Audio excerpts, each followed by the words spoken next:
Hoje vamos falar um pouquinho de um assunto que, na realidade, ele não é tão novo assim, mas ele foi diagnosticado e organizado recentemente. Dentro da comunidade oftalmológica existe ainda muita discussão, mas existe também muito desconhecimento. No Brasil, hoje nós temos um centro que se dedicou e se preparou para acompanhar essa nova síndrome, vamos dizer assim, que na realidade foi diagnosticada por uma psicóloga americana chamada Irlen, e se deu o nome a ela em homenagem ao próprio diagnóstico e realmente a descoberta desse problema. É a chamada síndrome de Irlen, ou SI. A síndrome de Irlen, ela é uma alteração que pode acometer entre 15% e 17% da população, ou seja, é uma incidência relativamente alta. Ela se caracteriza por alterações visoperceptual, ou seja, é um termo até meio confuso, mas que na realidade ele quer dizer que a pessoa tem dificuldade de adaptação à luz, provocando alterações no córtex visual, ou seja, a criança ou adolescente, existem adultos que até hoje passam por essas dificuldades e que não têm esse diagnóstico, que também não é tão simples de se fazer, de se fechar um diagnóstico assim. Eu comentava durante a dislexia que eu iria comentar sobre essa síndrome. Muito bem, na realidade a síndrome de Irlen é uma dislexia visual, seria um termo que foi adaptado, né? E dentro desse contexto, normalmente, quando você tem a incidência maior, que na realidade todo mundo pesquisa mais em criança. Por quê? A criança, vamos dizer assim, ou o próprio adolescente, ele passa a ter muita dificuldade na visualização de letras em fundo branco. Ou seja, quando você olha e você vê um texto preto no branco, as letras se misturam e o foco principal fica centralizado, mas tudo em volta, tudo que está ao redor daquela imagem fica muito confusa. É como, eu vou usar um termo mais assim, é como se estivesse tudo balançando ou se movendo ao redor. Isso gera para a criança, vamos dizer assim, na fase de aprendizado, ou mesmo para um adolescente, fase de cursinho, que ele não consegue se concentrar no texto a ser lido. Isso realmente passa a ter um impacto muito grande quando você passa a ter um déficit muito grande no seu aprendizado. É aquela pessoa que lê várias vezes a mesma linha e volta para trás no mesmo texto e volta e não consegue fixar a informação.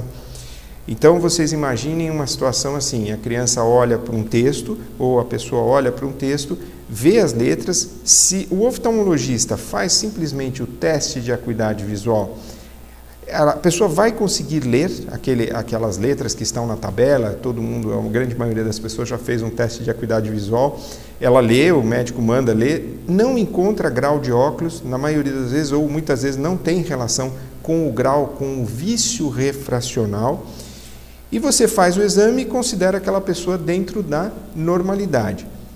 Normalmente, quando a pessoa tem essa percepção de falar assim, olha, eu vejo, mas eu vejo um pouco apagado, ou eu vejo um pouco embaçado, muitas vezes o que ela quer dizer com esse embaçado é a perda de contraste. Muito bem. Agora, é muito fácil a gente falar assim, bom, e isso se confunde com o quê? Isso se traduz, vamos lá, na escola, com as crianças, normalmente os pais levam a criança na escola dizendo assim, meu filho não consegue aprender. Por isso que ela se confunde muito com a dislexia. Tá? A síndrome de Irlen ela é muito próxima, só que a diferença é que na síndrome de Irlen você consegue tratar e interferir e fazer uma intervenção naquele curto-circuito visual, ou seja, eu já vou explicar como isso é feito. Já na dislexia não, na dislexia você não tem tratamento, né? Você consegue monitorar, acompanhar. Na síndrome de Irlen é diferente, você consegue intervir e melhorar a qualidade de vida dessa pessoa. Isso acontece da seguinte forma, voltando à história da criança que chega, os pais levam no consultório, doutor, a criança não enxerga, a professora mandou vir aqui porque a criança não consegue acompanhar a aula.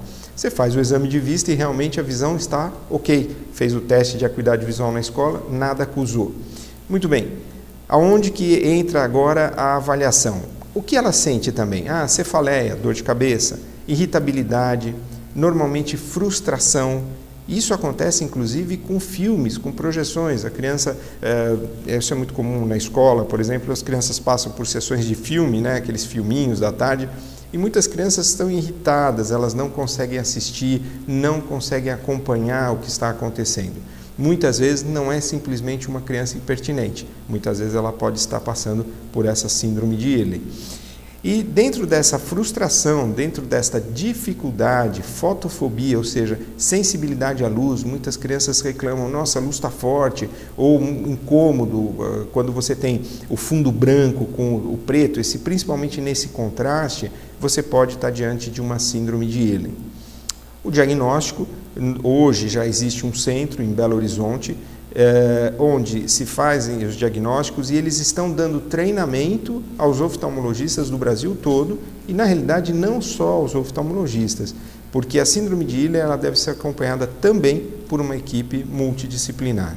Psicólogos, psicopedagogos, precisam estar atentos a tratar e como melhor tratar essa síndrome. Existem diferentes graus, tem crianças ou adolescentes que têm uma dificuldade, um déficit que não é tão acentuado, outros de forma mais acentuada. Hoje, normalmente você tem uma forma mais, como eu vou dizer assim, uma forma mais técnica de se fazer o diagnóstico, seria através de 2 aparelhos, né? O eye tracking, que eye tracking seria triagem visual, mas é um aparelho específico que não vai avaliar só a acuidade visual. Ele avalia também níveis de contraste, percepção de contraste, alterações de motilidade ocular, né? Muitas vezes a criança ou o adolescente ou adulto ele não consegue ter uma motilidade adequada. E existe o Keystone, que também é um outro aparelho que nesses centros que hoje já estão preparando os novos profissionais para poder diagnosticar e cuidar e tratar, né, da síndrome de Ehlers, ele também é um aparelho que trabalha nesse nível de percepção, ou seja, ele não só avalia a acuidade visual pura e simplesmente, mas ele vai avaliar outras alterações dos olhos. Existe uma forma mais, vamos dizer assim, simples de você também fazer um teste que muitas vezes funciona, eu chamaria assim de um teste caseiro, né, mas que na realidade tem que ser aplicado pelo oftalmologista, mas no próprio consultório do oftalmologista isso passa a ser uma coisa bastante simples, mas que dá para ser feito.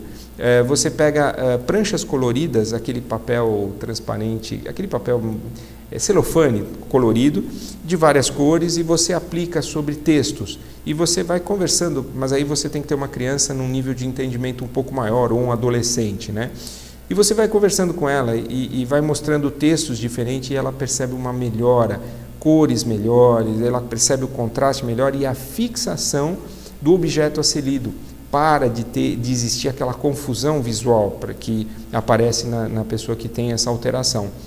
É um teste simples, mas que muitas vezes te ajuda a direcionar esse paciente. Saber encaminhar, saber pelo menos desconfiar que você não está diante de simplesmente uma criança irritada, impertinente, ou com aquela síndrome da agitação, né, que é aquela criança que não tem paciência para nada, ou de um adolescente que não consegue desenvolver seus estudos, mas sim, você está diante de uma síndrome de Ehlers que você tem como tratar, que você tem como acompanhar e realmente interferir na evolução dessa pessoa.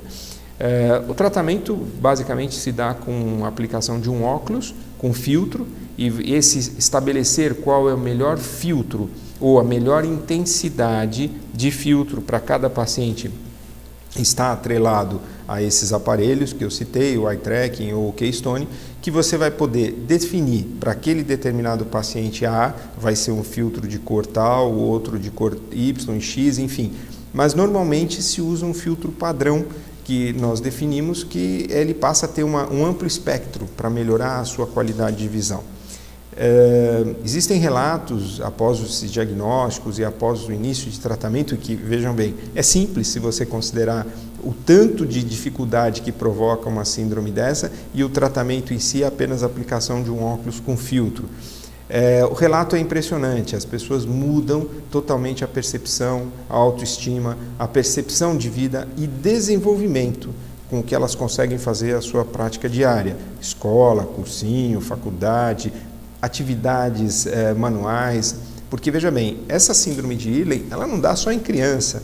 Na realidade, a criança, adulto, enfim, ele passa pela fase. É que normalmente nas crianças é que os pais correm, né? As escolas hoje estão mais atentas a isso, começam a perceber um comportamento inadequado da criança e logo encaminham ao médico. Mas que infelizmente, na grande maioria das vezes, chegam primeiro para o oftalmologista dizendo assim, olha, a criança tem problema de óculos, ele tem que usar óculos de grau. E você faz o exame, dilata, verifica grau e tal, e não encontra nenhuma alteração de refração. Então, hoje nós temos que estar atentos e preparados para ter uma equipe multidisciplinar para poder acompanhar esses casos.